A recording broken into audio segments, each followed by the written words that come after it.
What is going on, everybody? Welcome to the 14th edition of the Main Event Mixer, brought to you by your friends at the Main Event Wrestling Network. Welcome, everybody. I'm Mr. Cincinatti, one half of the Wrestling Junkies podcast, and we are so excited to bring to you an esteemed panel of all of our main event friends. And I gotta say, I'm very excited for this one. It's been a while since we've gotten to chop it up. I'm joined by four incredible people. I am joined by first the full-time part-timer, 1/3 of the Pod on the Mark boys, Mr. Ian Garvalia. I'm also joined by Jim Tucker, another member of the On the Mark podcast crew. It's great to see you boys. I'm also joined by JGold of AEW Guide, one of our newest podcasts on the Main Event Wrestling Network. And this jackass followed me onto the show. Chris, how you doing, buddy? What's up? Oh, no. Fuck you. What's Fuck up? you. What's up? No. This is not our show. This is not our show.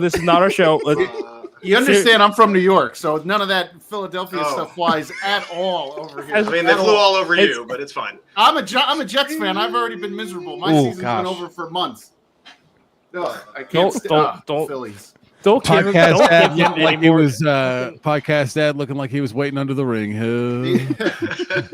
The worst fan base in all of sports, Philadelphia. Oh boy. I'm pretty sure the only winning franchise on this podcast now. Yeah.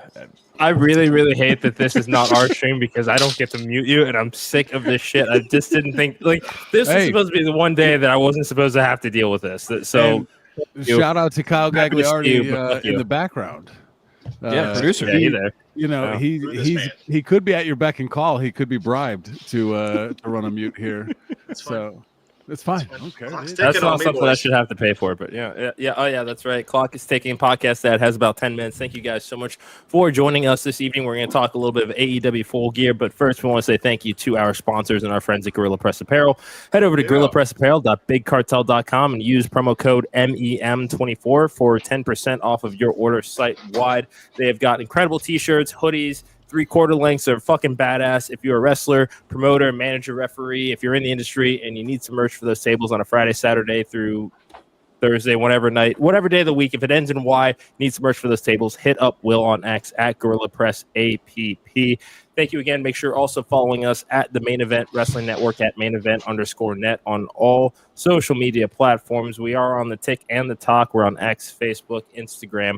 There's probably other ones that I'm forgetting. Maybe a Blue Sky. I don't know. And also, while you're at it, promoting the On the Mark Wrestling podcast, even though this is a joint Main Event Mixer with all of the shows here, we're going to go head over to On the Mark Wrestling podcast and use code XMIS for how much off of your order. Kyle, put it in the chat here so I can go ahead and put that out. 10%? Thank you, Todd. The thing is, I know that these were in my notes that I just definitely didn't open before the show started. So thank you. There's main event merch. That's why I appreciate that. I just wanted to be a piece of shit for a half a second here. But gentlemen, Great Brown Hope Alejandro is out. Make sure that you check out his blog series. Just did a fucking badass one on Baron Corbin. Probably the nicest thing that I think I've ever read about Baron Corbin. Ever. So yeah, really enjoy it. And Bogus is in the chat. Good to see you, man. Hey, big gentlemen, big Corbin guy. What's that? Bogus is a big Baron Corbin guy. Oh yeah. I mean, if you've seen him cook on TikTok, I mean, there's a good reason why, for sure. He's entertaining as hell. But gentlemen, I know the podcast dad is on a timer here. He's got to go babysit the kids while his wife goes to see Wicked. So I saw it last night. It was terrific. I put on the makeup and everything for my daughter. We did the whole thing last night. We give it full marks. Yeah, nice. No, mine aren't old enough, no movies. Yeah, that's fine. All right. Anyway, guys, let's get right on into it. Before we talk about Full Gear real quick, pretty monumental Smackdown that is in the books right now. There are really only two big things. Paul Heyman has returned, and he brought the fifth man to round out the OG Bloodline for War Games. So it will be New Bloodline and Bronson Reed versus Old Bloodline and the Second City Saint. I am going to start with the man of the hour because he has a date after this. We want to get him loosened up here and get talking and being social. So, Ian, tell me about your thoughts of Paul Heyman returning to save the Bloodline and bringing CM Punk. You know what? I don't do this often, but I'm going to have to do it. I'm going to have to shout out Mr. Kyle Gagliardi, Mr. OTM. He did throw this shot in the dark and called this one, which is I was not expecting it at all, but I love the idea of it. And, yeah, it's coming to fruition. So I like how they kind of stayed away from the whole Seth Rollins. They were kind of hinting at him actually finally saying yes, but every single week him saying, no, absolutely not. I'm not going to be there. I'm not going to be helping you. So I'm glad they're finally doing something. That obviously, I think this is going to eventually lead to Seth Rollins and CM Punk next year. So I'm excited to see what happens out of it. Yeah, no, I mean, you definitely think that it has to. If we've seen, if the Kevin Owens story is any indication, turning on Cody because of his teaming with Roman in the first place, you have to think that Seth Rollins will be of a similar mindset. Podcast Dad, I know that you're on a time crunch. You're next. What say you? I'm very happy it's not Seth Rollins. I will say that because that was my biggest fear was that Seth Rollins is going to do this, then the whole thing with Roman and Seth, but it didn't happen, and that's awesome. And Punk's coming in as kind of a hired gun. Kind of like Bronson Reed came in as a hired gun. So I still wanted the 4-on-4. That's been my, hill to die on. But I'm okay with this because I get to see CM Punk in War Games, and that's pretty damn exciting. And we got Will from Gorilla Press in the chats. He's live from Neo Pro. Make sure that you're giving them a follow on X as well. Tuck, let's go to you. Let's hear what you got to say about the Second City Saint coming to save the day. Well, what a great opportunity. You and I had talked earlier in the card about how Survivor Series loves returns and debuts. And we've got CM Punk making an appearance again. And now the internet has picked apart every aspect of the interactions and appearances by Paul Heyman. The one thing that I will make note of or find interesting is he dressed like Solo a little bit.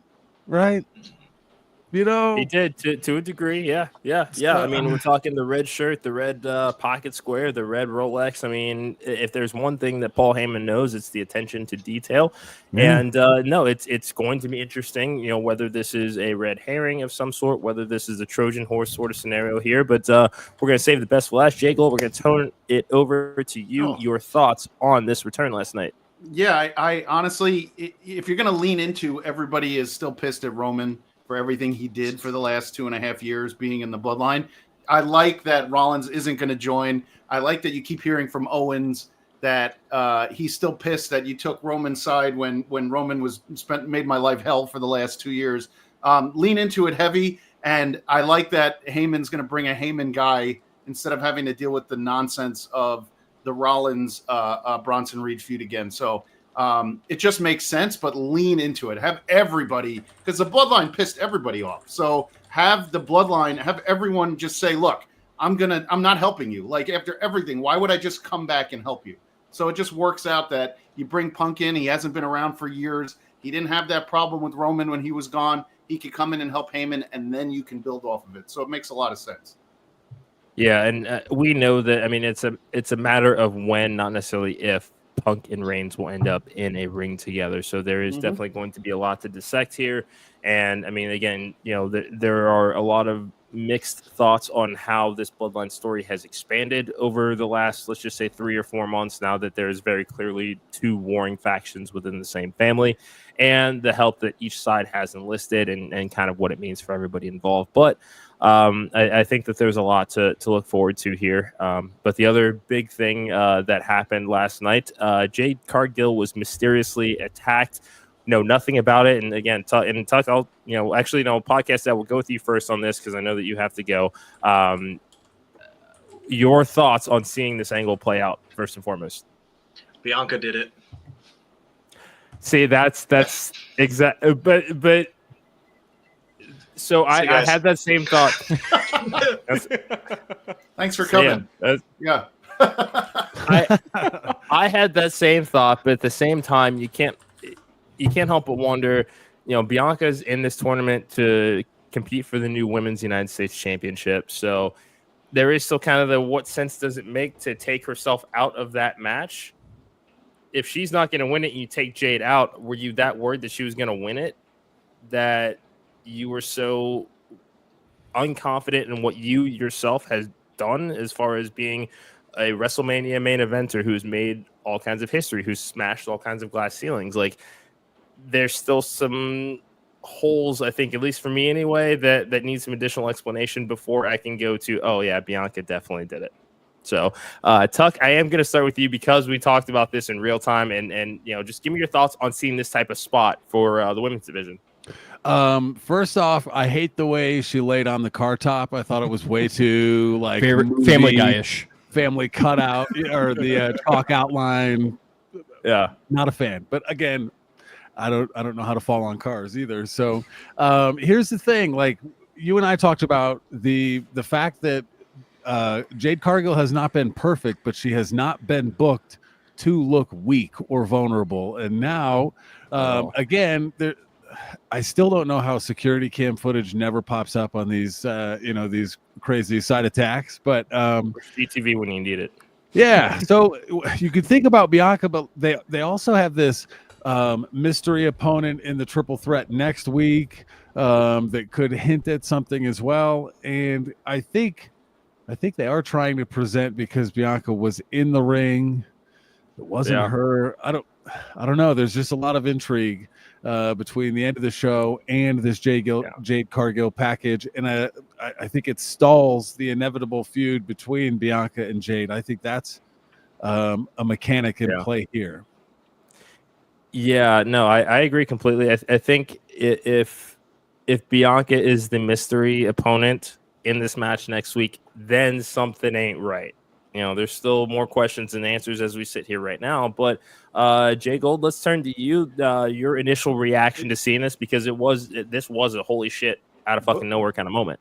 Before you blow up Bianca and Cargill, I want to see Naomi heel turn. So I am thinking Naomi on this one, and I would, because look, she came back. She doesn't have as much fire as she did when she was in the company. She is looking at two people who have taken women's tag gold, have all the shine. Everybody loves them. There's got to be some kind of jealousy. I don't need to see, and Bianca has said a million times, even in interviews outside of wrestling, she doesn't want to be a heel. So if she wants to stay in that position that she's in, let it be Naomi for a little bit. Give me some more, and then stretch out Cargill and Bianca for WrestleMania. There's no reason to blow it up right now, especially with War Games and everything else. And I do really like. Yeah, I do really like that because when we look at Naomi's return and seeing where this women's division has gone since she has been since she departed, and the fact that she was upset over the creative when it comes to the women's tag team championships, you can play that jealousy angle very easily of that should have been me, that should have been Sasha. We should be the ones that were on top of this division for the foreseeable future. It should not have been you all. And the reason that you guys are at where you are is because of me. So I don't hear a thank you, if you want to go down the thank you Trish sort of pathway of this. Ian, what say you? So I have a few ideas. One, I'm going to throw out my crazy idea first. This is more kind of like, it would be really cool to see. First off, I need to ask you a question. Eric, this could be for you. Which parking lot do you see a lot of injuries and backstage attacks on? For which show? NXT. It would be NXT for sure. This isn't your classroom. Sorry, you beat me. I was willing participant. Besides that, so I also, another thing that we've been saying is this NXT women's division is so stacked right now. Why not try to sprinkle a little bit of NXT women's division on the main roster right now? So maybe this is a way of getting there. I don't know. That's just my long shot idea. I would like to see it. I don't know if they're ready or it could even happen. Actually, that you say it, I'll have to double check, but I do think that the replacement has already been named as I kind of scroll the interwebs here. I do believe it's going to be Lash Legend that will be replacing Jade Cargill. So we are seeing Metaphor, seize these opportunities. But you can't have those women in NXT yet with Jade. Jade is still too raw. She still needs time.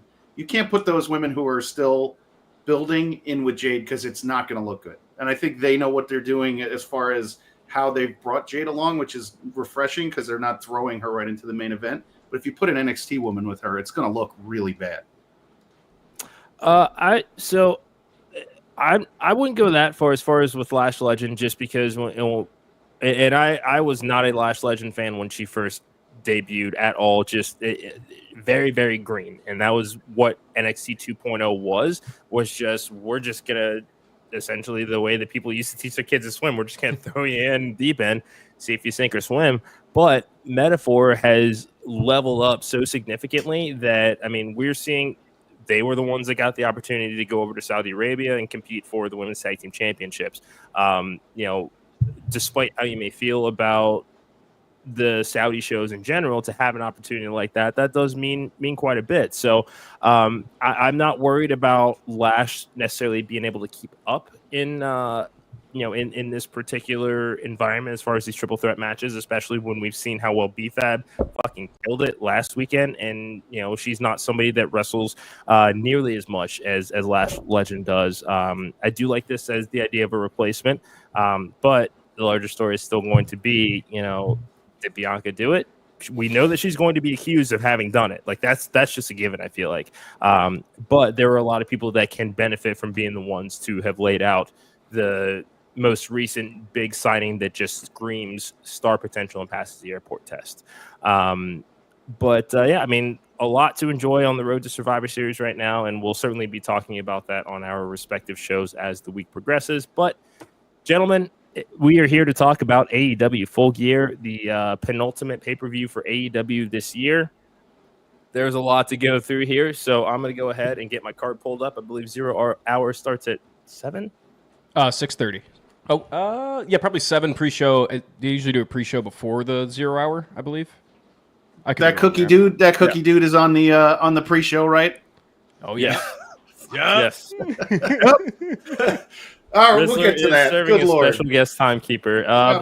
Let's go ahead and get into that. And Tuck, just since you wanted to show off the biceps and you got so excited, let's start with you on this match. Big Boom AJ taking on QT Marshall. Your thoughts? Thank you for the bicep comment. The chat does need to understand that you have quite the set as well. You know that I am on the Mount Rushmore of your bicep fans. I might be the only one. But this is going to be fun, right? It's like, it's using a little bit of virality out of Big Justice and AJ. And AJ is like, he has a presence. I went back and watched Dynamite this morning, cleaning the house, and he's got authority. Both of them know how to play the parts in and out. Like, it's real. This isn't a gimmick match. It'll be fine. Something different than a scramble, than 20 people, a 10 on 10 tag, something like that. I'm looking forward to it. JGold, your thoughts? You're not getting me with this cookie dude, but I am. Oh, he's fine. Whatever. I've had enough of the all the calories and everything else that he keeps shoving in my face. But QT Marshall is the guy, so good for him, and get some of that shine on that guy. And getting eyes on the product is never bad, ever. So I have no issues with them using that. I have just had enough of that whole thing. But I'm just a crotchety old man as far as that goes. But he's probably going to win. And QT doesn't need a pin, so that's fine. It's going to be a feel-good moment over there. Full-time, part-timer? Yeah, I'm glad you brought it up, because I think really all it is about the eyes. I think we're just we're understanding that. I mean, Big Boom AJ was a wrestler. Like, he was on the independent circuit, and from what I have heard, like, he was actually like kind of known, just at least within the wrestling community. Obviously not to the eyes of the public, but I like what they're doing with it, because it's, again, the casual fan that sees all of this trending stuff with Big Boom AJ cutting promos, and good promos too, especially he was on the late night show promoting AEW. That is awesome, no matter who is doing it. So I like what they're going to do with it, because you're going to have some casual fans be like, okay, I want to watch this guy in the ring that have maybe never even watched pro wrestling ever. So in all, it is awesome for the company and awesome for the business too. Even if they shit the bed with the match, which I don't think they will, it's showing public eyes on a product that needs it right now. So I'm a huge fan of it. Yeah. Look, he sold that diamond cutter, guys. He sold it like perfectly. It's not going to be that bad of a match. He looked great the other night taking the diamond cutter. So I don't think you're not going to run into one of those guys who are overly stiff or doesn't know what he's doing. He seems to know what he's doing. Yeah, completely. Yeah, and we're just in an era where, WWE is going to have the market share, and if you are in a personality outside of the industry and you're going to get eyes on you, like they have shown that they're willing to back up the Brinks truck to get whoever it is that they want to bring in. I mean, despite all of the technical issues that are going to have us clinching come January once Raw actually comes to Netflix. Now we're talking about, will Mike Tyson come back to WWE? Will Jake Paul, will we be able to get Logan, Jake Paul, and Mike Tyson back into WWE? Doesn't matter how long or how often we get them. If we can get one night with some combination of these three guys, let's make some money off of it. That's just where we are right now. Is if you are a personality, they know how to figure out the rest of it. I mean, that's the wrestling industry. Is there's a lot of smoke and mirrors, so it's good on AEW to realize that trend and wanting to capitalize on it. So, this is not going to appeal to everybody, but it's going to get eyes on the product and it's going to get some laughs, and it's on the pre-show, so it doesn't affect the integrity of the overall card if you're watching to watch for the wrestling product. So, did you guys see the tweet somebody posted of that interview that he did with the kid with him, Big Justice, and the kid was reacting to every word like he's been in the business forever, and they're like, look how impressive this is. That was the only time you sold me out. I'm like, holy crap. I'm like, he is good. The guy's AJ speaking, his son's doing his thing, and literally reacting like he's been in the business in front of an interview. So good on them. Let them do their thing, and go for it. I do have a question. Is this the only match on the pre-show? No, there are two more. Okay, I was about to say, because if this was the only match on the pre-show, it'd kind of worry me, because then it kind of goes into the integrity of everything on... If you want to draw the public viewers, so with this match, you are going to get those eyes on the product. Then actually putting on a match with the real product, like closer to it, maybe not as good of a match as 5-star quality you're going to get on AEW pay-per-views. Something like a tag team match would be really good just to throw before the AJ match, because again, you're trying to draw eyes and convince them that, hey, this is worthwhile watching. And I remember I think it was matches with Athena. She had a lot of pre-show matches, and a lot of people were hating on it. But at the same time, from another perspective, you could see that being one of the most important parts of a pay-per-view card, is you are out there probably with a dead crowd coming into the arena, and your job is to sell the people that you want to buy this product. You want to spend the $60, $65 and pay to watch more. Yeah. Yeah, no, very well said. I mean, this is the right spot for this. Like I said, this isn't, the way that AEW structures their cards. This is not something I'd have any interest once 7 o'clock hits and beyond. But yeah. Next up, we have Deonna Purrazzo taking on Anna Jay in a singles match. Deonna Purrazzo came in with a lot of fanfare earlier this year and is truly one of the best on the planet at what she does. And here she is working 0 hour. JGold, I'm going to start with you. Your thoughts on this match? I love Deonna. She's a Jersey girl, right down by me. She's unfortunately, I think she got caught up in the wash at AEW, where now she's on the pre-show. Anna Jay's fine. Love Anna Jay. Doesn't necessarily scream like big time match that I need to see, but I do think Deonna's going to win. I think it's setting it up perfectly. I think Anna Jay's been over in Japan for a bit, so getting those chops going. But I think Deonna should get the win, and they kind of hopefully reintegrate her back into the fold, because I feel like she got kind of forgotten for a bit. Stud Muffin Ian, before your date tonight, let's get some of that Riz out of you. Let's hear it. No, I mean, thank Riz you. It up. I'm blushing. No, I do want to bring up, like, Deonna Purrazzo.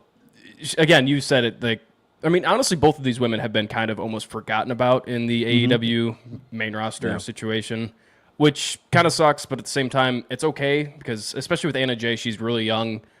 There's star potential there. If you're talking about the airport quality test or the eye test, obviously she checks a few boxes with that. She looks like a star, and she went over to New Japan, I believe, or some league out there, and she worked on her craft, just kind of like her boyfriend or husband, Jack Perry. And she came back with a new ferocity, new character look, going back a little bit more to the original character that she had in AEW.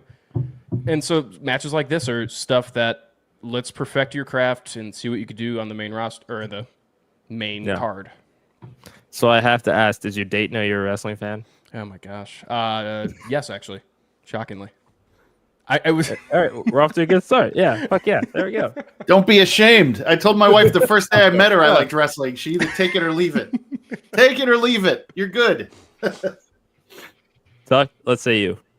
Oh, Deonna Purrazzo, in her return, good opportunity for her to get a win under her belt and get the ball rolling. And I think it's a perfect use of 0 Hour. Not quite the star power type name for me to make a return in some kind of way on the main card. So Deonna Purrazzo for the win. Yeah. And I'm good with it. All right. Yeah, I think I might go Purrazzo as well. But yeah, no, it'll be exciting to see kind of, especially as we look towards 2025, what is in store for this women's division, especially if Toni Storm retires, like everybody's saying. We've also now got a 4-way match. Buddy Matthews, Dante Martin, Commander, and the Beast Mortos. Ian, I'm going to start with you on this one. A lot of moving parts here, probably some tag title implications eventually.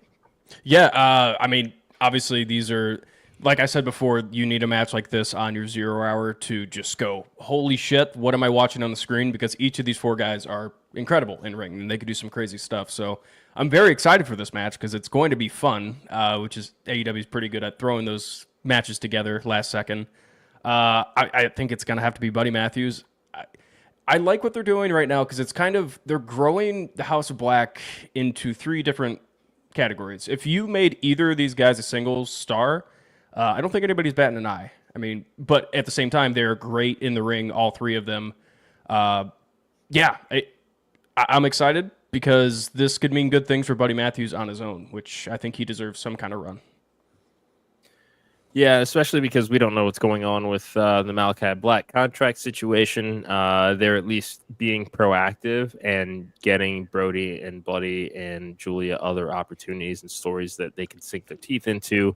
So that way, let's just say, heaven forbid, or not necessarily heaven forbid, but if Malachi Black does decide to leave and head back to WWE, you're not leaving this group in a place where they can't be sustainable on their own. But Tucky, let's get your opinion. I'm going with the Beast Mortos just because I like to name the best out of the 4 guys in this match. Yeah. His tweets are very funny too, by the way. Yeah, and he's a lawyer. For those that don't know. Looking forward to the match. Yeah. Don't have a particularly strong interest. The Buddy Matthews pick makes sense. I'm going with the Beast Mortos. Sure. Fair. That's fair. JGold. I'm with you. I'd go with the Beast. I just saw him at DPW last weekend, and we asked a question on our show. Who's the best bass in wrestling? And is it Beast? Is it Claudio? Or is it Gringo Loco? And after seeing Beast do anything, after seeing that dude in the ring, I want him to win everything. So if they give him that international title, that dude is awesome. And I don't remember him being this hot when he was Black Taurus, but he is. I just get enjoyment out of it. That's why I don't think he's going to win because he is a bass. I do think Buddy Matthews will win it. I do want to see, my heart says, please let me see the Beast Mortos win, but Buddy Matthews, where they're trying to push that House of Black, is going to get that one. Well said. Well said. Gentlemen, we have made it through the 0 Hour. Now we have another 9 matches on the main card here. And this first one, I'm just going by Wikipedia, but it would actually be nice if this match opened the show. I would have no problem with it. MJF and Roderick Strong. We have seen the reformation of the Undisputed Kingdom, and now Kyle O'Reilly is not having the frosty feelings that he used to have for Adam Cole. So we are starting to see some fences being mended, and that is undisputed. But JGold, we're going to start with you. We're just going to go back in this other order here. Roderick Strong being able to beat 3 people to get this match. Adam Cole came up short. Your thoughts on MJF getting his hands on Roddy before Adam Cole? They love doing this. AEW. They love getting you up to that point, and then the guy loses, and you're just sitting there going, well, all right. I see Max. Max has to win. He is their villain. There's nobody else that can play that role in AEW right now. He is a villain. That's it. So when he wins, everybody loses their mind. He's here on the East Coast, tonight. I believe it's in Jersey. So, I wouldn't. Roderick Strong. He's seen. Okay, like. If you ask me if I could root for the guy, I can't. I love the villain that Max is. So I give it to Max, and I don't think it's going to be particularly compelling. I think he's going to win. He's going to pull one out, and then Cole's going to have to come out. Ian? Yeah, like you said, I mean, MJF I think this is technically kind of his hometown. He's going to say it's his hometown, especially. Yeah. And I like the idea of opening up with MJF's entrance, music hits, crowd is going to go crazy for him. And I do like how this is not Adam Cole in this spot because that's putting him in a really tough spot because he's going to get booed out of the building. I mean, Roderick Strong is going to get booed out of the building, and they're not supposed to. But again, you're in MJF's New Jersey. MJF picks up a win. Maybe they get some story development, but I would be okay with this just being a clean win. It won't be a clean win, but them two in the ring together, MJF pins Roderick Strong, no other craziness goes on, match ends, get to Dynamite, develop the story further. Tuck? I think this is a win for MJF to get him steamrolling towards Adam Cole. The Kylie O'Reilly of it all does make it a bit more interesting, but I like this match to open the card as well, and I think MJF gets the win. Not necessarily clean like Ian said, but like pretty considerably. You know what I mean? Distinct win. It's probably heelish, but that's MJF. Yeah, I think with this, for whatever reason, Tony Khan is still fixated on finishing this story between MJF and Adam Cole. So I would imagine that we are probably looking at MJF Adam Cole at World's End, because that is kind of where this story picked up its steam entirely too late last year, and then had the Adam Cole foot injury that kind of slowed down being able to finish this one. I sincerely hope that if this is leading up to that I never see MJF and Adam Cole in a ring together ever fucking again, because it's taken entirely long to get to this fucking finish. So if it happens, great. If not, let's just move the fuck on. Next up, we have Jay White taking on Hangman Adam Page. Jay White getting a little momentum under him. Hangman Page is just this unhinged son bitch these days. So JGold, starting with you, what do you think about this match? Who's your pick? Do you guys talk a lot about this poor Jay White? I mean, the guy makes this whole big to-do signing over to AEW, and all of a sudden he's put with the ass boys and the gun club and blah blah blah, and you're just like, what happened to Jay White? Where did he go? Like, where did that Jay White go? So I think if you're doing it right, Adam Page does not need this. Jay White needs to be rebuilt. Let's rebuild him. Give him a nice win to sink his teeth into, and then let's get him go Jay White. Jesus, go up the card. Like, I can't take Jay White in a comedy role. I don't want to see him. I love Juice Robinson. No need for it. No need for him with Juice. Get up. AEW needs stars. Go up the roster. Get a big win and get up the roster. So I am all for Jay White winning tonight, and would be happy if he just takes this one and Adam Page just kind of goes on and does what Adam Page does, because he doesn't need the win. As you can all tell, JGold is very enthusiastic about what should happen in this match. And we want to hear from you guys. Yes. Yeah. No. I asked, and I wanted the answer, and I want everybody else to feel as passionate as you are. If you are watching right now, comment in the chats. Let's see. Tell us what you want to see out of tonight's show. Tell us your predictions. If you have questions for us, throw them in those chats. We're going to be happy to answer them. Tuck, we're going to move on to you. Your pick: Hangman Page or Switchblade Jay White? I think the viewer wins on both sides, both outcomes, because Hangman Page has a respectable mustache, and I like this version of Hangman Page the best. I'm going with Hangman Page, but I also think Jay White has a lot of steam, and JGold brought up many good reasons why Jay White should win. I think it's going to be a great match. I'm going with Hangman Page with the mustache. I want to split the difference here, because you guys are both on the right track, but I said it before. I really want, like, as you said, JGold, I'm going to pitch this one to you. I think the only way that Jay White could climb to that main event spot, as you are referencing, that he so rightfully deserves, is getting a heel Jay White, because everybody knows that man is incredible on the mic, especially when he's a heel. They have their fun in the sun with the Bang Bang Gang. Jay White has brought up before, he said he has two people that he needs to take care of. One is Hangman Adam Page, and I don't believe the second one has been mentioned yet. I think the second one, to help him get to the top, as he says, is Juice Robinson. And as soon as Hangman pins Jay White tonight, we have Jay White just nail Juice Robinson in the back of the head or something. We get a great feud out of this and let Jay White just prosper as a heel. I really wish they'd go and do this because I think Jay White doesn't need a win. I think he needs a loss to get that extra heel.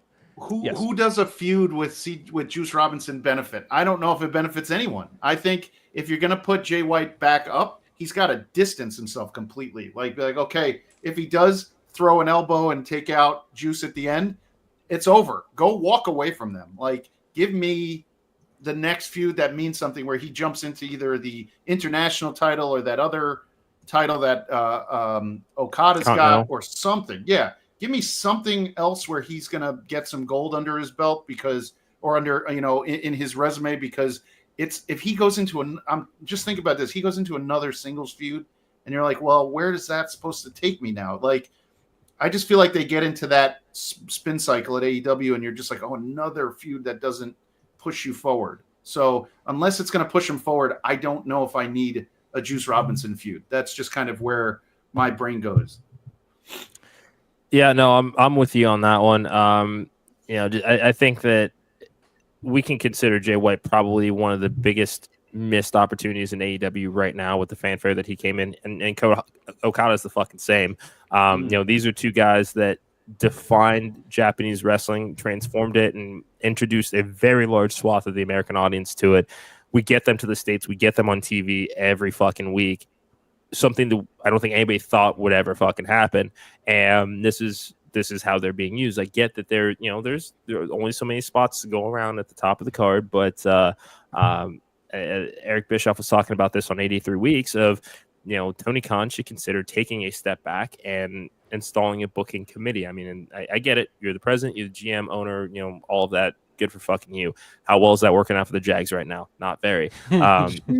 Dixie Carter at least knew to surround herself with people that, she knew what she didn't know. So it's no different here, but that's thought for a much larger discussion than we have time for right now. We're moving on to the tag team titles here, and this has been a large subject of discussion. We've got Private Party taking on the Outrunners, Kings of the Black Throne, and the acclaimed four-way match for the World Tag Team titles. Loverboy Ian, I'm going to start with you. Your thoughts on this match? I do not need a new gimmick change, by the way. That is not going to stick. Anyway. We'll fucking see. Private Party. Private Party just won these titles, obviously. I think it's time for a good, keep it simple, time for a good title defense. Going to be a fantastic match. If there would be a number 2, I would like to see the House of Black win it. But at the same time, I mean, the Outrunners are getting some shine. The Acclaimed have something going on with Max Caster hinting at a heel turn, but it's Max Caster who could be working off script, kind of a douche. But I'm excited to see what they do with that. Maybe they break it up. Who knows? But it is nice seeing guys like the Outrunners on a main card, which it's given a little bit of fortitude to this tag team division, which has been kind of slowing down recently. But with this new Private Party era, this should be fun. Tuck? I'm going Private Party to retain. Given the way they won the titles, I don't think it's time to turn them over yet. I think it will be an entertaining match. Could open, but I think this is more appropriate to be placed somewhere in the middle of the card as hopefully a pretty athletic train wreck kind of a match. I'm going Private Party. All right, JGold. Yeah, please don't hotshot this title. Just leave it on Private Party for a while, and then what I envision is you're going to get Outrunners and Kings of the Black Throne fighting, and you're going to get the Acclaim split up in front of Jersey because Anthony Bowens is a Jersey guy. Max in that whole Hurt Business, whatever thing going on, he's going over there. It's time for the Acclaim to split up. They don't have any more momentum as it is. Let Max go over. The guy can wrestle. Anthony Bowens can wrestle. The two of them together in a ring one-on-one would be great. So definitely Private Party. Let them hold. Just hold on to it. We don't need, fight a bunch of different teams. Look great as you're doing it. At least build up, because they were also another spin cycle team that kind of came out of nowhere. Each one of them couldn't stay healthy. Now they're healthy. All right, now run with it. And now that's it. So split up the Acclaim, Outrunners, Black Throne fight. there's a Private Party with the belts. Yeah, you've taken the words right out of my mouth here. Acclaimed, they've done everything that they can possibly do right now as a tag team in AEW. We see the heat that Max Caster gets online. Anthony Bowens is more over than ever, especially with his advocacy work that he does. Outrunners are just one of the most popular tag teams right now, and they've gotten themselves over organically. We know Kings of the Black Throne, they will be perfectly fine too. It's just a matter of getting them on TV more. But Private Party is here to stay. So I'm 1,000% down with that. I think that, or at least I hope anyway, that once we've kind of gotten through this 4-way match, that we're going to see some more teams that are going to enter the mix here. I don't know if there's any fellow meat riders in the house here, but Iron Savages, I definitely want to start to see getting some of that organic momentum that we've seen with the Outrunners here. I'm gonna go Private Party, and I guess this is just gonna be a fun one to watch. This next one concerns me. Mercedes Moné taking on Chris Statlander, mostly because I've just not. I love Mercedes. I've not been a fan of her in AEW. And Tuck, I'm gonna start with you on this. She's taking on Chris Statlander. TBS Championship on the line. What are your thoughts on this match? Mercedes Moné has been fine. She has not been the greatest TBS champion of all time ever. The way she tries to make it claim, I do think she's going to get the win over Chris Statlander here to keep the ball rolling on the Camille storyline. I think inevitably Camille's the one that takes that title off her. I don't love her. I'm going Mercedes Moné. JGold? Yeah, I'm with you. Poor Stat. Another one. And by the way, when you said Iron Savages, Long Island guys, Creative Pro, those are all my guys. Yeah. The Iron Savages, Stat, MJF. But yeah, I can't envision Tony. He is obsessed with trying to get Mercedes over. The theme song stinks. The whole way she's been presented has been kind of flat. Yeah. But oh man, Stat would be so good in that role. She didn't hold it long enough when she beat Jade, but yeah, there's no way they're gonna stop that momentum, that train of Camille and her. So definitely goes to Mercedes. A lot of people are going to be kind of like, and you're going to get that mediocre response online afterwards. But yeah, it's going to go to her. Loverboy. Oh my gosh. He's not your boy, toy. Yeah, I'm not going to be adding too much dialogue into this one because Mercedes obviously has not been fantastic. I kind of like what they're doing recently and just kind of building into it and kind of the bully backstage, which on paper I guess makes sense a little bit. WWE getting paid a lot of money to come to the company, so that's also probably why Tony Khan is trying to shove her down our throats at the moment. And it's not getting over. It's not working. I've been vocal about it. I didn't like Sasha Banks' out of the ring work. She's also obviously fantastic in the ring. Hasn't had the real chance to show it in the ring in AEW yet. But I think Chris Statlander is a type of wrestler that could help demonstrate how good she really is. So I don't think that's going to be anything to push this title reign on any good trajectory still. I think it's kind of overdue for her to just lose the title already.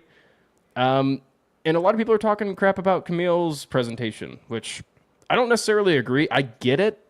She kind of looks weak, but at the same time, she's supposed to look weak in the fact that she's getting bullied by the Mercedes Moné, who's the champion right now. Yeah.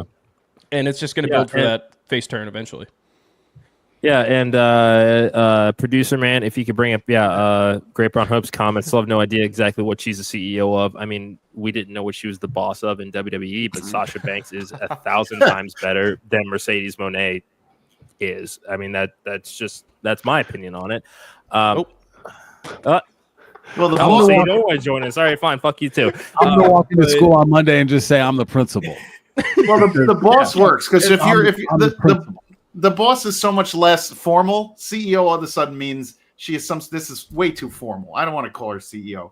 Boss is so much better. You have a boss everywhere. You can have a boss in an hourly wage. You have a boss in a salaried wage. I don't like CEO. I still have no idea. You're right. What is she CEO of? I mean, but let's be honest. It could have been the CEO, or if we're going to go along the same lines as the boss, I'm the supervisor. Supervisor. Like, come on. It doesn't have the ring to it. Like, that's it. Supervisor. Anyway. Oh boy. Just say it.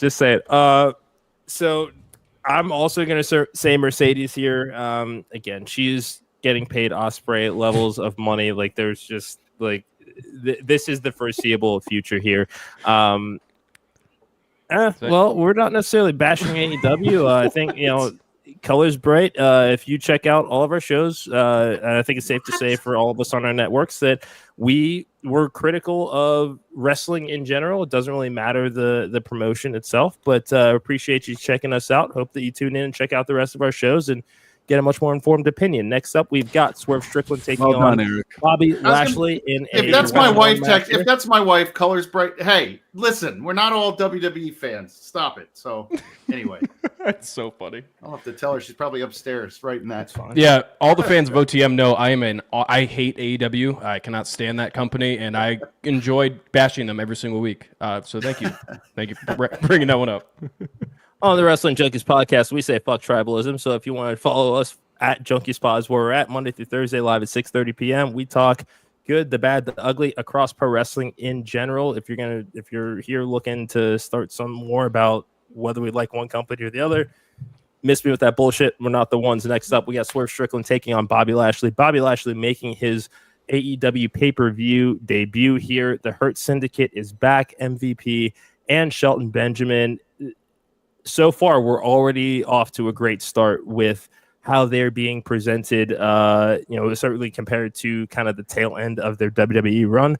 So, JGold, I'm going to start with you. What do you think about the Bobby Lashley debut, how he's been presented so far, how the Hurt Syndicate has been presented so far, and what are you thinking or what are you hoping to see in this match? Here's what kills me about what AEW does sometimes about this. He's a huge name. And Swerve is just coming off being your champ. There is no way those two should be touching just yet. This should be something else. This should be either a tag match for the Hurt Business and their stuff, the Syndicate, and Swerve should be somewhere else. They're two big stars that I think you're rushing. That's what I forgot who did this on a wrestling interview, and they said, I want you to think of this. Slow down. And when you can't slow down anymore, slow down even more. And after that, slow down again. And then slow down. I feel like I'm talking to my daughter when she's trying to do homework. Slow down, Tony. There's no reason this match needs to happen right now. This is something you can do in Wembley. This is something you can do in a lot of places. Bobby should be somewhere else. This is the thing. I don't know who's supposed to win this. I don't know who benefits from winning this match. They both are gigantic stars for AEW. They have to be treated like that. So I'm not sure. If I'm going to say something, it's probably going to be Bobby by some kind of trickery with MVP and Sheldon, and they might add another member. But I don't know what either one of them benefits from when they're already both giant stars. I feel like you're hurting where you have this big, match. So I don't know. I think it's going to be Bobby because you can't bring him in and have him lose right off the bat. But to have him go right up against Swerve right away seems to be a rush to me. Yep, it's a great point. And it's one I didn't really even think about, but it's just how does Swerve get back to that title? I mean, they could have thrown him straight back into the title scene, but at the same time, I don't know. I see what you're saying, and I completely agree with you. It's just, I think this was kind of like like you said, a Tony Khan, like we needed to check this one off the list right away, which sucks, but at the same time, I'm drawn to it. As for the Hurt Syndicate, I think we were all on the same page that a guy like Shelton Benjamin has excelled upon anybody's expectations. We all thought it was going to be Bobby Lashley being the star. I think there's the potential right now, but right now I'm seeing Shelton Benjamin as the guy. Obviously not present. He's presented as like a co-main guy of the group, but he's above him right now. So Bobby Lashley is going to succeed and probably gain the most from a victory. And as you said, you're not going to have him win or lose this quickly coming into the company. You need to make Bobby Lashley look like a star because Shelton Benjamin has set the table pretty dang high right now. And Swerve doesn't hurt him at all. It builds his character. Yeah, and Ian, to your point, especially about Shelton Benjamin, something that I don't think a lot of people think about as frequently as they should is that, this is a guy that wrestled on the same team as Brock Lesnar. When we talk size, speed, athleticism, Shelton Benjamin is not that far off from Brock Lesnar. It is just because we are so used to seeing him in WWE and he was kind of pigeonholed into a spot on the card that's all we see him as. This is a chance for him to reinvent himself and have a true second act of his career. If AEW is around, are we really going to, we have seen the second half or the 40, I guess mid to late 50s Renaissance that we've seen with like a Dustin Rhodes or any of these other names. Like we started this talking about the first match on the card likely going to be MJF and Roderick Strong. Is Roderick Strong making it to a fucking pay-per-view if AEW doesn't exist? I don't think so. And that's a lot of the benefit that we're seeing of not only having this company as a whole. And I certainly hope that whoever made that comment is listening to what we're saying as we put over AEW right now. But this is a huge opportunity, not just for Bobby Lashley, but for Shelton Benjamin. I do think that despite the flaws that sometimes Tony Khan has in his booking, this is a group that will make money. This is a group that will win championships. If you make MVP's appearances mean significantly more because he wrestles, if he wrestles sporadically, make those appearances mean something more. All of these guys can get over if you bring in a Max Caster to be a part of this group as well. Maybe this is a jump shot, a shot in the arm that could help out Mercedes Moné should she decide to join. There's a lot of things that can be done with this, but now that I've rambled and said my piece, Tuck, your turn. I think with this one, you think about the compliment it says to each other. I do think we could have certainly got to this one much later, but that also makes me think that this one might be a little bit more of just a numbers game where Bobby Lashley wins. The Hurt Syndicate as a whole is involved, and Swerve still looks strong in some way. Could be the first of a few here, but I do think Bobby Lashley's got to win it. JGold? Yeah, no, I agree. That's where I was. I Lashley has to win, and you know what? I wouldn't mind if Nana turns a little bit and and Swerve loses because of like Nana going over there or something. Because there's so many pieces you can put in to at least not kill this. But I don't want to see it anyway because I think they both need some more time apart. But okay. I want to pitch this guy's. Nana's got coffee to sell, so I don't think he's going to turn heel quite yet. It's got other things to sell too in the parking lot.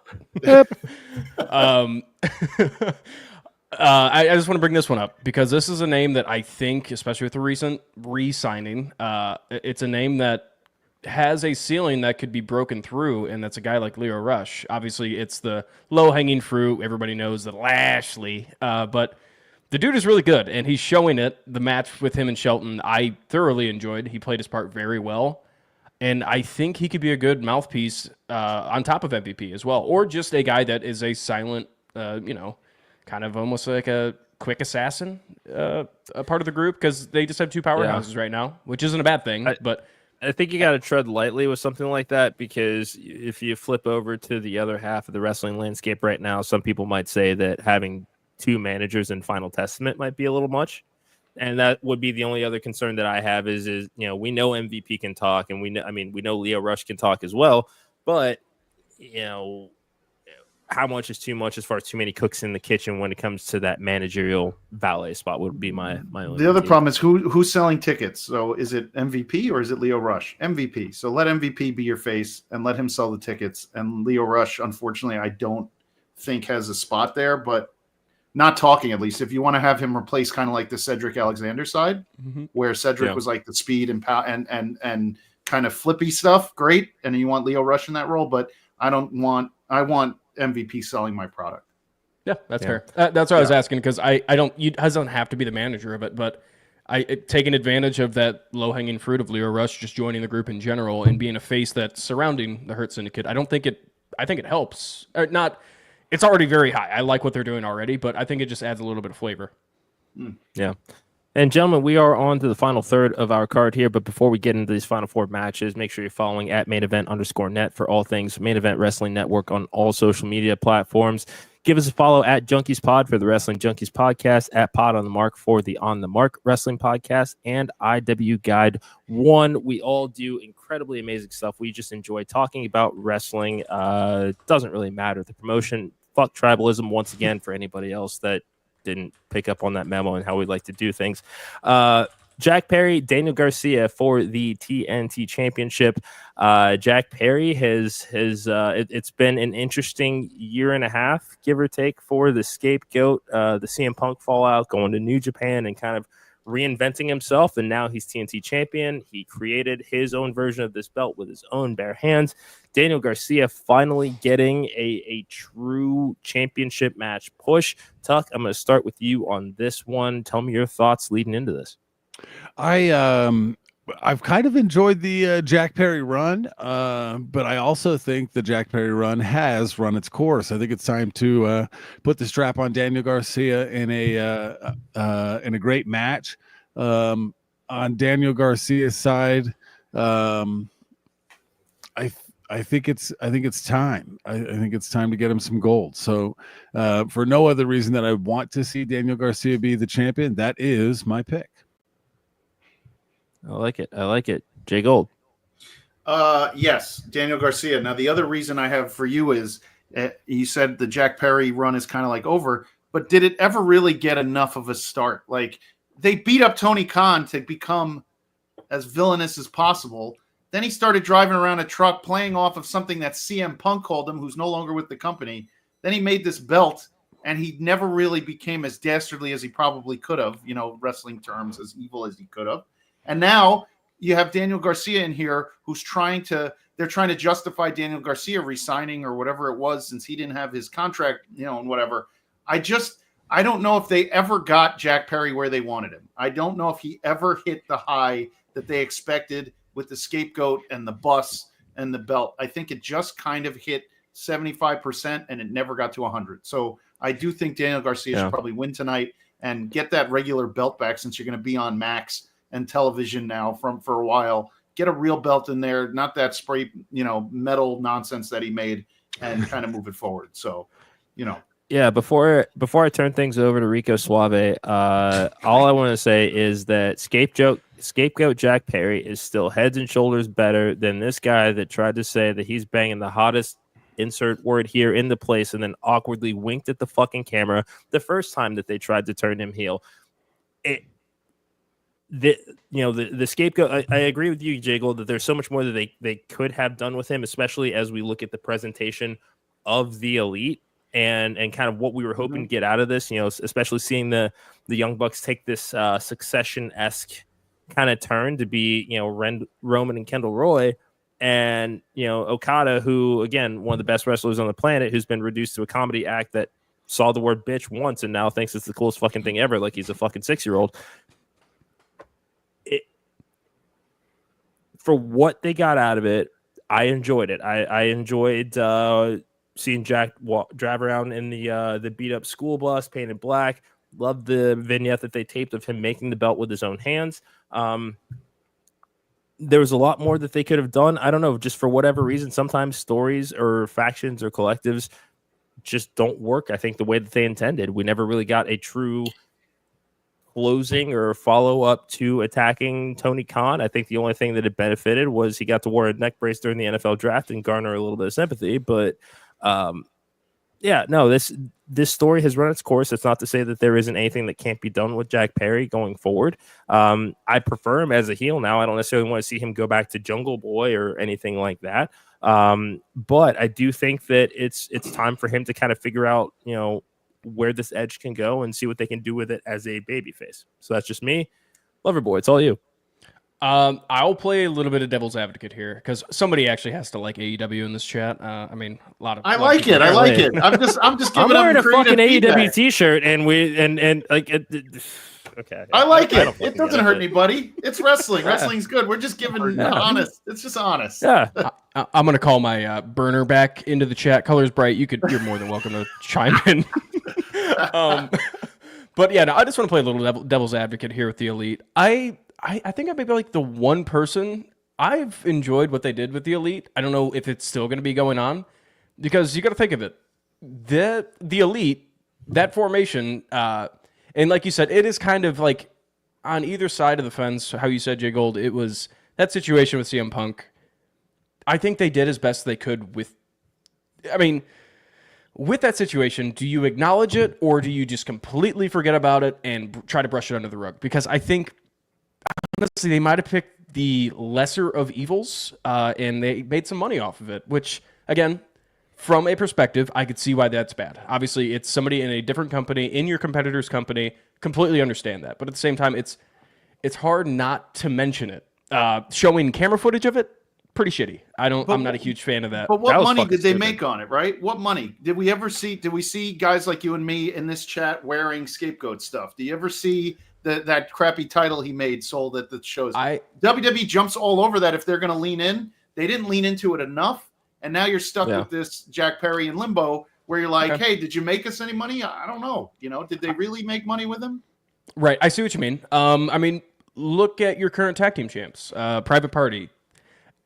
Would they be where they're at right now as tag team champs if the Elite did not have those tag titles? Because I think that feud was really nicely set up. I liked how they did it. Yeah. It was the underdog situation, and they played it to perfection. Now you have the Elite kind of on the back burner. I mean, they're legitimately some of the people in charge of the company, so it's okay to have them off TV for a while. I understand with the Okada situation, it is kind of weird, but give that some more time, which I know is hard to do with Okada because you want to see him in the ring. You paid this guy so much money. Had so much hype coming into the company.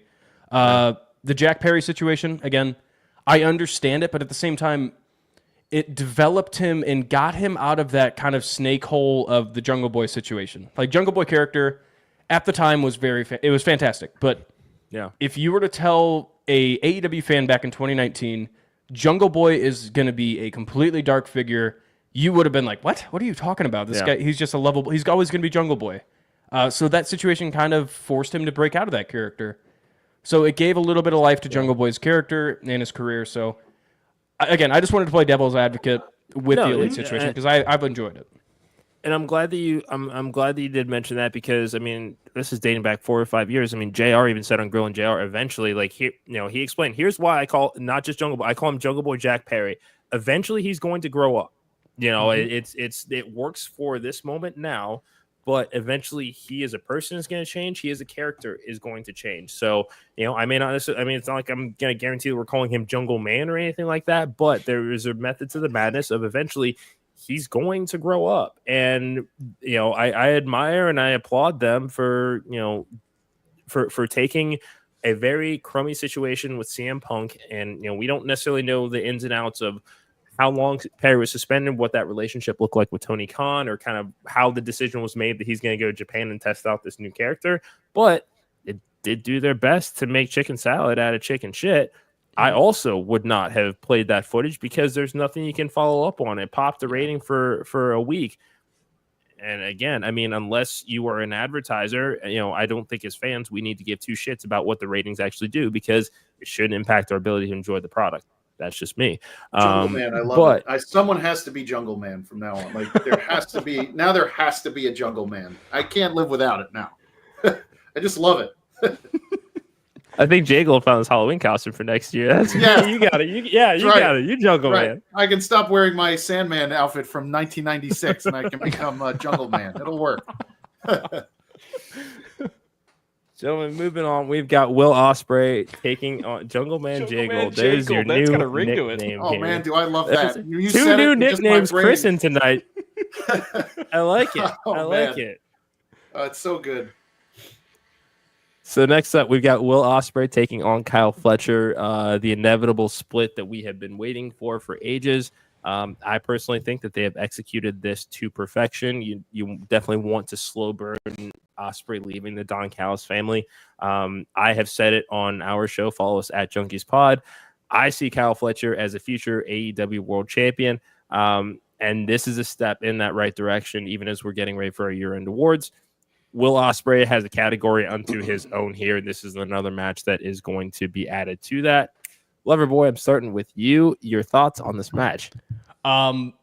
So this match, obviously, I have been vocal. I love it's kind of like a younger brother, older brother situation. I love those types of feuds because it it kind of dives even further past what you see on character. You kind of get into that mindset, which I enjoy about any wrestling feud, is like trying to break down like actual mindsets of what the wrestlers are going through and everything. I know that's pretty nerdy stuff, but I enjoy that stuff.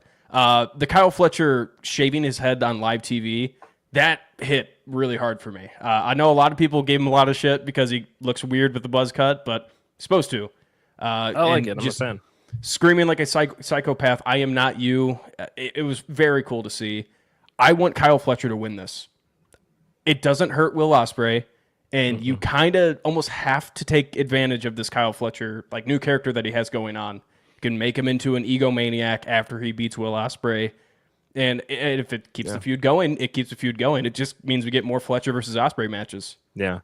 And I think if Kyle Fletcher does get the win here, this I think would only be the third AEW loss for Ospreay. Lost to Swerve, and then lost the International Championship to MJF. So if you make these losses mean something, especially like we've seen with Gunther, on the flip side in WWE, people can benefit. Kyle Fletcher is another one of those guys. Like I said, I've said it on our show, and go back and watch us. Like Fletcher, future world champion in the making here, and it starts here tonight. Tuck, what say you?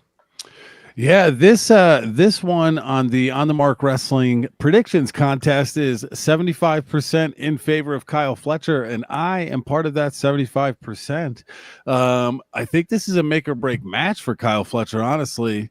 If they've put so much stock into him and he loses now, what happens? We already know Will Ospreay is incredible, and I don't think he needs to beat Kyle Fletcher to remain Will Ospreay. So I am going with 75% of the votes. I'm going with Kyle Fletcher. If people want to join in on that, bit.ly/fullgear24. Get your try to take there. My title. Yeah, there's a lot of tied cards with you, Ian, right now. So if Ian ties, he retains. That's the champion's advantage in the predictions contest. bit.ly/fullgear24. Wait, there's an actual belt. I believe that I've won one of those predictions contests before. Ain't nobody said that there was a belt to go with it. No, you have neither. Ian owns a toy belt. Ian owns it, and it's convenient that he's the current champion. It's not a toy, sir. This thing weighs about 1.2 ounces. That's pretty heavy for my shoulder. I think I bought it for you. Yeah, you did. Yeah. Right, there we go. Mine's bigger. There it is. Okay. Yeah. I've got the toy copy. My good one is right behind me. JGold, what say you? Kyle Fletcher has to win. He has to. There is nothing that he will do. Please don't fall into that AEW where they get really hot on a guy and then he loses and he's gone. Kyle Fletcher has to win. This is a match that I really, really like. I love Ospreay. Doesn't need the win.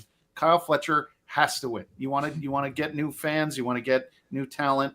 Another thing, like with turning Max into something else, you want Kyle Fletcher. You spent all this time. You had him shave his head. Now win. Get the win. Establish yourself. Bam. You have a whole new guy to plug into every single title feud, every single upper main card match. He has to win. He has to win. Yeah. If not, what are we doing? Well said. Well said. Ian, we got your pick correct?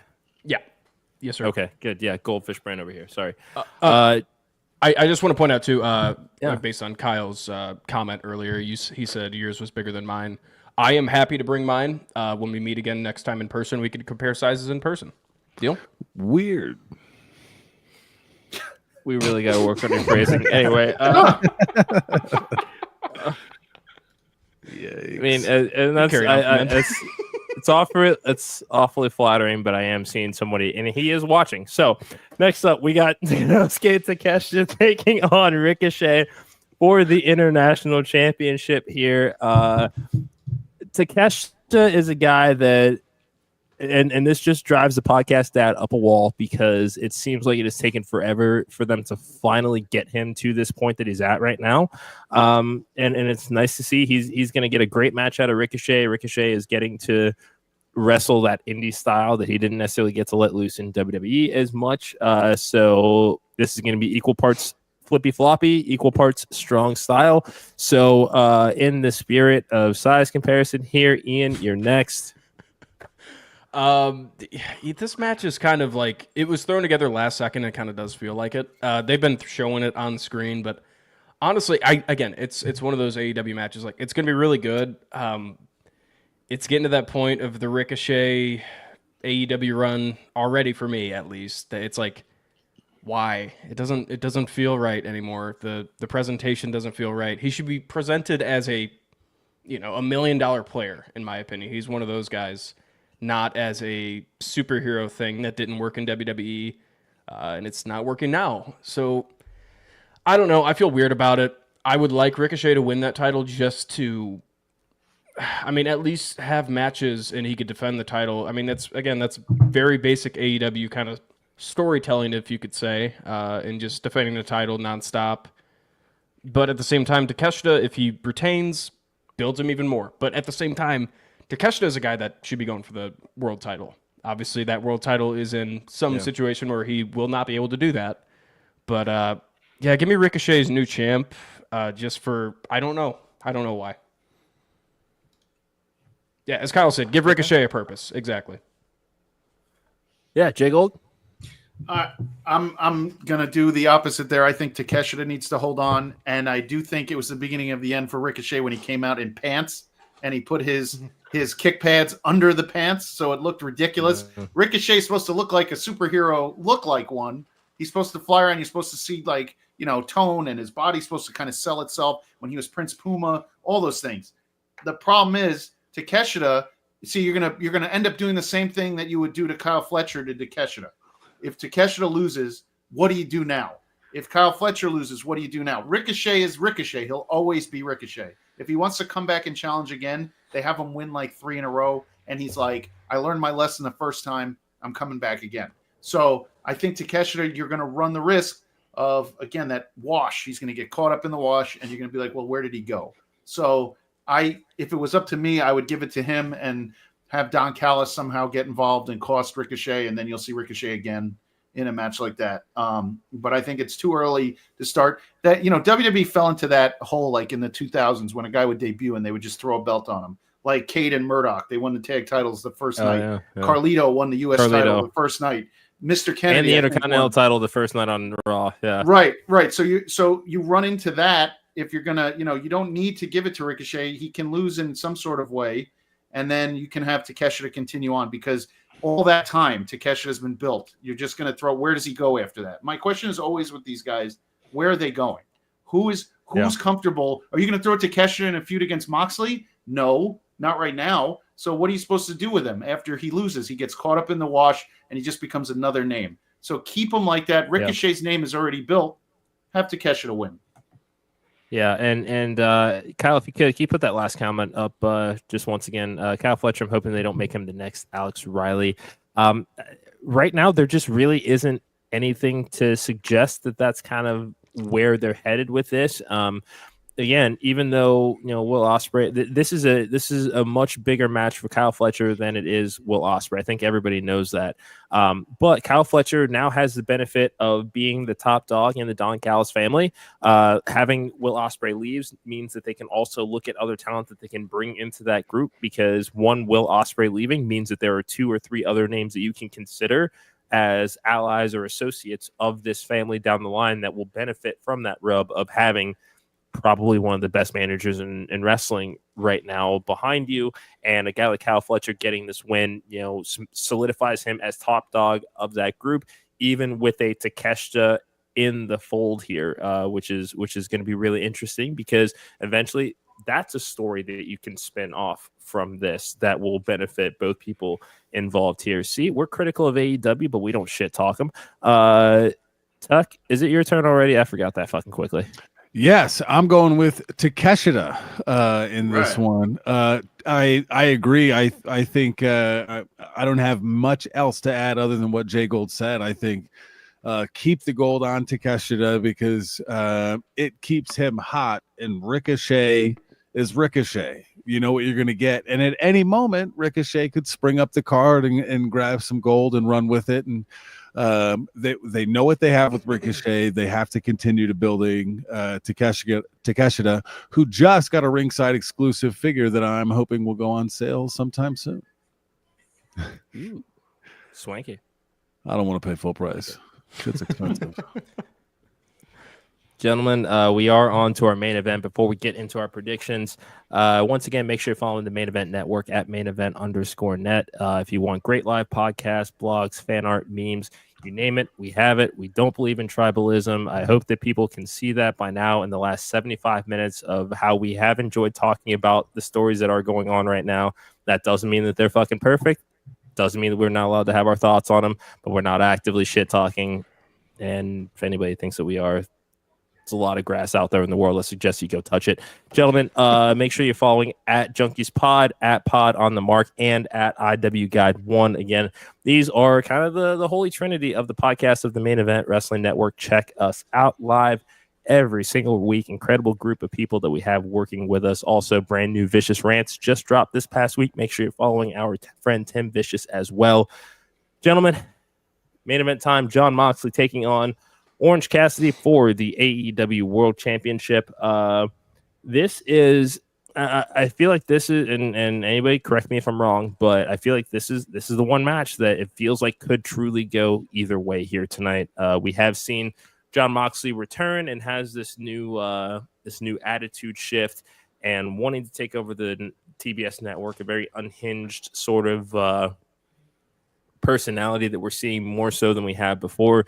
Ian, I'm going to start with you. Your thoughts on this match and your prediction. I like what they did with it. I like this whole story that they're putting with the Death Riders. I thoroughly do. Obviously, it puts a stranglehold on that world title, but again, it's supposed to. It's supposed to be. You're supposed to be pissed at these people. They're not supposed to be awesome title reign, title defenders. They don't even show the title. It's supposedly in a briefcase, which they don't even. We don't even know if it's in that briefcase. Supposedly, it is. And I like what they're doing with it. You have Orange Cassidy kind of being the front runner of the younger talent, faces talent. I don't think he's going to win it tonight. I think they still have more of a story to tell with the Death Riders. Maybe they have some more wrenches to throw into the mix. I'm not sure, but let's keep building the heat on him because if we're bringing up the whole idea of we want the heels versus faces of AEW in an all-out war, as Jon Moxley has said, it's a war. I think there's one guy for the job, and he's kind of that next generation, even though he's a little bit older in the mix, but Will Ospreay. I don't know how you get there. I don't know how long that's going to take, but have him be that flag bearer of taking the title off Jon Moxley, finally ending the Death Riders, whenever that is. And again, that could be a long time from now, or it could be a Tony Khan. All right, pull the plug and have Will Ospreay come straight into it. Obviously, Will Ospreay has his own thing with Don Callis, but the Don Callis family. But eventually, that's where I'd like to see it go, because the only person that could be taking off that title from Jon Moxley, in my eyes, is the top babyface, which is, again, wrestling. That's not a foreign idea. It's pretty much how it should be. Yeah. Tuck? I'm going Moxley as well. I don't know if public opinion thinks this one is as split as you do, Eric. I think it's got to be Moxley because I think they're really leaning into the AEW versus the Moxley faction here, realistically, and I like it because the fall is distinctly Survivor Series. That this group on group, faction on faction. What's going to happen? Mix it up. And the results of it are going to put us on the road towards, well, for WWE, it would be the Rumble in the road to WrestleMania. And for AEW, it's Worlds Collide and then the turnover to 2025, which I think they're looking for growth. And I think Moxley is the guy you want the title on as you head into this new chapter for AEW that I'm optimistic for. I think they were very critical of a lack of storytelling for a long time, and now they might be cramming too many stories in at once at times. There's a lot to keep up with, which for a fan like Ian is a great problem to have. And I've enjoyed it so far. I think it's going to be a great match, but I think Moxley's got to win it. JGold? All right, here's going to be something a little controversial. I do not think that the finish has anything to do with the match. Here's the thing. This is AEW. This is one of their big pay-per-views. This thing with the Death Riders has been going on. This is a vehicle to get over whatever is going to happen after the match tonight. Something is going to happen. Someone is coming. You can only beat Orange Cassidy so much. I love Orange Cassidy. Yeah. Please, God, no more beating on Orange Cassidy. Like, I love Orange Cassidy is your face. Like, he can go anywhere. You could send him and he does weather on like a local news channel. Like, Orange Cassidy, you don't have to do that. So I think the match is a vehicle to get over what is coming after. Yes, Mox is winning. Yes, fine. The vehicle, we have to find out what this, oh God, I'm going to date myself, the higher power is. What the hell is pushing what is pushing a Death Riders like resurgence with all these guys? What is forcing them to try to clean up AEW, blah, blah, blah? That will become the vehicle for what happens at the end. Yes, I definitely think Orange Cassidy is going to bleed. I think he's going to put on a match. Everyone's going to be pumping for him because we love Orange Cassidy. In the end, he's going to get pinned. I'm not shitting on AEW, but I'm telling you what I see. They use that pinfall. Orange Cassidy rolls out. They forget that he was in this feud. Here comes the big reveal at the end. That's kind of how a lot of their pay-per-views have gone, where the guy who's lost kind of gets pushed out to the side, and then here comes Edge's music. Here comes this guy's music. Here comes that guy's music. That's where I think it's going to happen, and you're going to see something show up at the end here. And to your point there, I think Edge could be the leader of that charge, a la Will Ospreay and Ian's comment as well.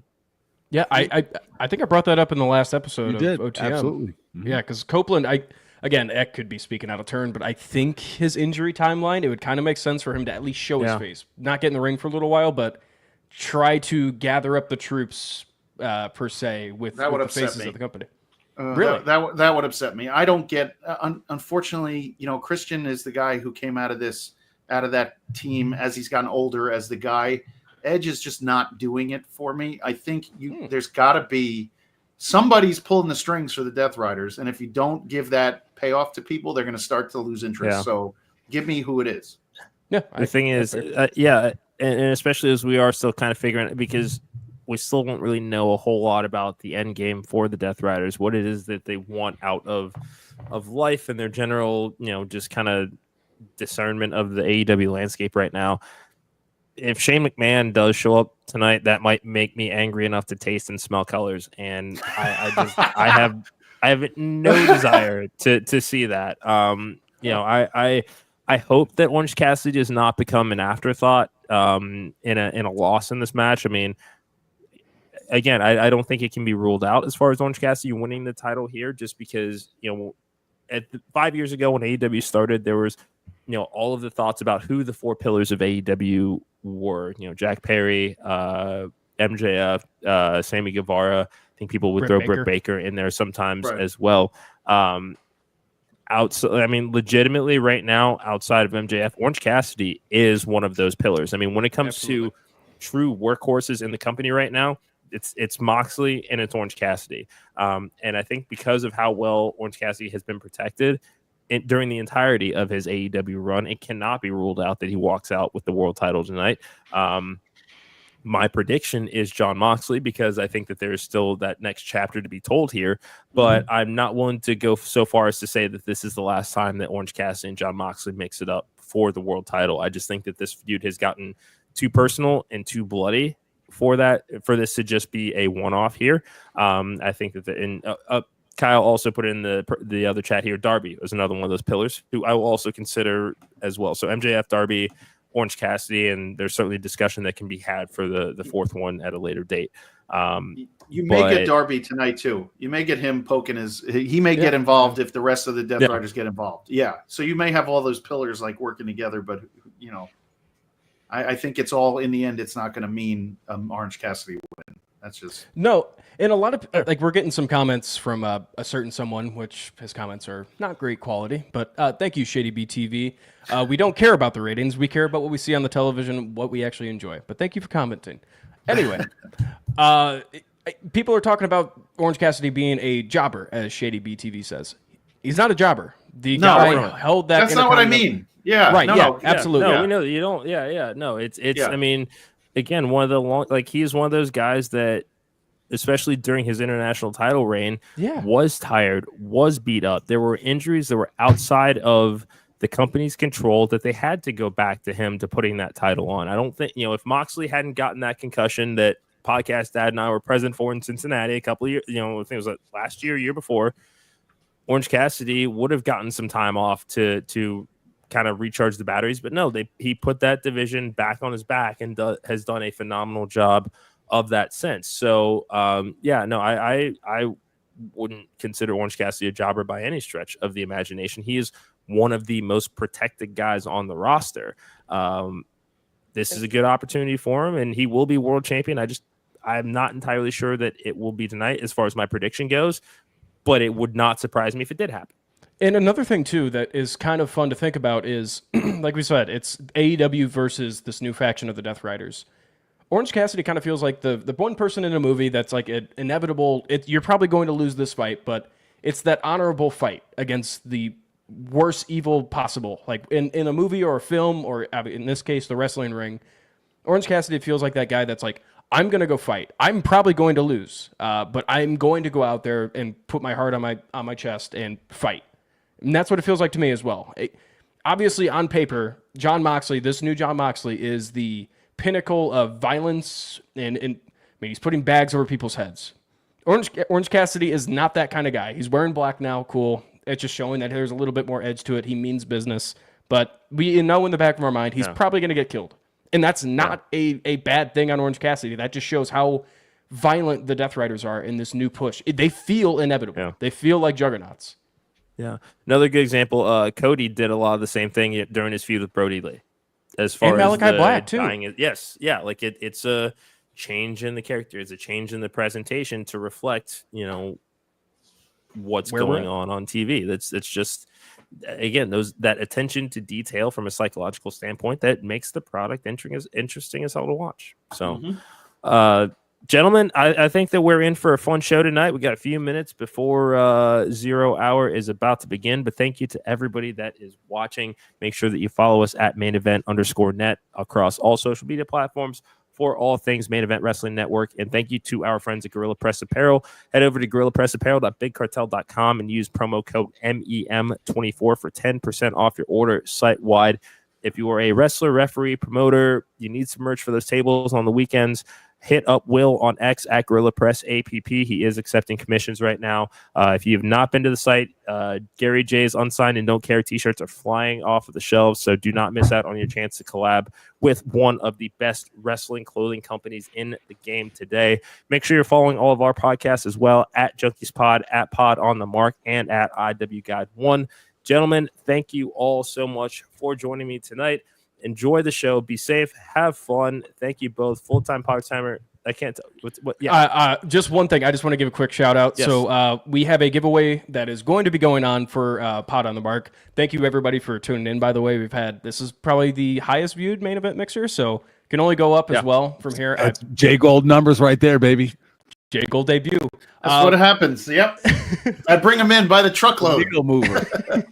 I got one of those walls with all the cell phones on it, and I'm just pushing subscribe all over it. Yep. Speaking of subscribe, that giveaway that I am talking about, follow us on YouTube. Subscribe to us. It's completely free to do. You get notifications. We are weekly with podcasts, but follow us once we hit 400 subscribers at Pod on the Mark, as it's spelled there down at the ticker. We are giving away what Tuck? I got a signed Rey Mysterio figure, certified, either High Spot certified or PSA Beckett certified. Both of them are certed. I've got two. I only need one. And I just, like minutes ago, won a signed Kurt Angle Ultimate, and I already have a signed Kurt Angle. So we might be incentivizing a Kurt Angle here later down the road as well. Nice. Love it. That's all. Love it. Gentlemen, thank you all for joining me tonight. Be on the lookout for the next main event mixer. Thank you guys so much for JGold, for Jim Tucker, for the full-time part-timers / lover boy. Thank you all for joining us so very much. This has been the 14th main event mixer. Thank you guys so much. We'll talk to you soon.